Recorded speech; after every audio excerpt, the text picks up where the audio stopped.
Hey guys, Jason here, Olde Carr Guy. Today we're back in the shop working on Grandma. 2004 Mercury Grand Marquis, we're changing the thermostat. It's a very easy job, so stay tuned.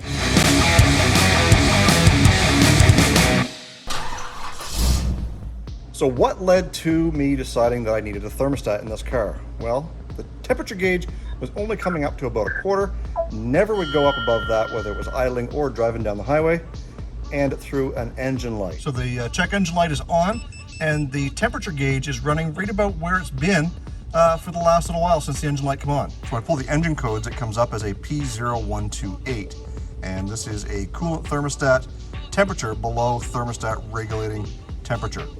Pretty good indication that it's stuck open, which means all the engine coolant is getting run through the radiator, and well, it's staying cool. It just keeps circulating, and the temperature never comes up. It was a little bit surprising because we still had plenty of heat. Nevertheless, let's go out and show you what we're going to need for tools and get this thing changed. So all you're going to need for tools is a 10mm socket, a flat screwdriver, a 3/4 inch wrench, and if you don't have a spring clamp plier, then you can use just a regular adjustable. Pretty simple. And yes, of course, you'll need a drain pan if you're going to drain out your antifreeze and reuse what you had. That's what we're going to do. So down here on the bottom driver's side of the radiator, there's this little drain cock, and it's just a valve. You unscrew it, it's a 3/4 inch socket, and it allows you to drain out all your antifreeze. I've removed the cap off of the vehicle, and we make sure there's no fluid in the hose by giving it a little bit of a squeeze. All we're going to be doing is we're going to be taking off the thermostat housing. We don't necessarily need to remove the hose. I am going to remove the hose just because I don't want any antifreeze going down the front of the motor if there's a little bit caught right in this area here. So with the radiator drained and everything is cool, you're not going to get burnt. So let's get this hose off here, and then we can take off the thermostat housing. So if you don't have one of those fancy spring clamp pliers, you can just use a set of regular adjustables, and if you set them so they got a little bit of a gap here, that'll allow you to get in there, give them a squeeze, pull them back, and get this out of the way.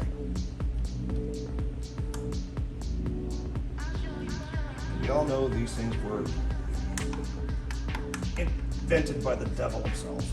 And of course, that rubber hose is going to be adhered quite well to that thermostat housing, so we're just going to grab a flat screwdriver and go in behind here and give it a little pry.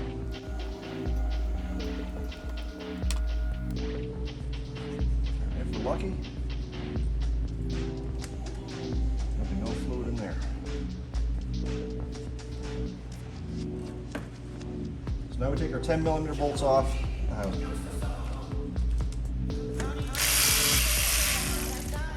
So we're going to take our adjustable hammer and just give her a little bit of tap.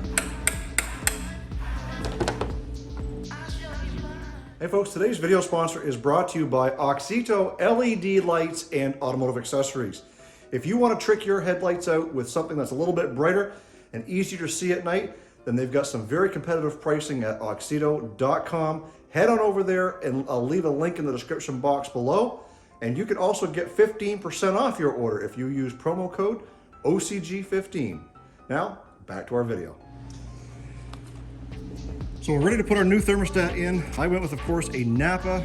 Part number is a 262, and it's a 195-degree thermostat. So let's get this thing put in.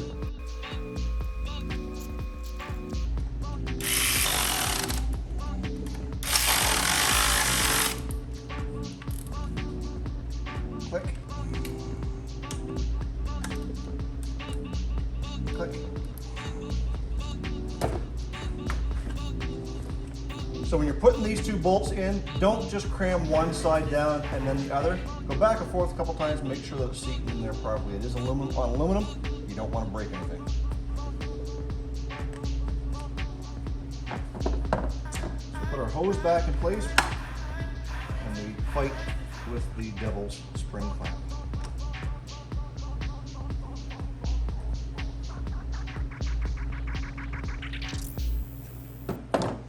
Okay, so we're ready to put the antifreeze back in. Before you do that, don't forget to turn in the drain, or else it'll be going in the top, out the bottom, and well, your drain won't be there because you've already got it up here. So let's get that into a bucket so that we can pour it in through the top, and then we'll have to run this machine get it up to temperature, and make sure the code is gone.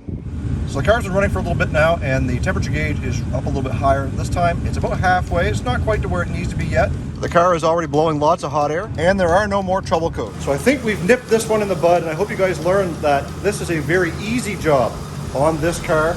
Just like many other cars, the thermostats aren't that bad of a job. You can do it at home with very basic tools. Generally speaking, you don't need any fancy tools to do this. Drain pan, 10 millimeter, 3/4 inch wrench, flat screwdriver, and that adjustable wrench. Other than that, you can go to town and replace your thermostat on your own car. Again, just remember, make sure the vehicle is cool long before you start. So having said that, guys, stay focused on the windshield, not the rearview mirror. I love you, God bless. Let's do it again real soon.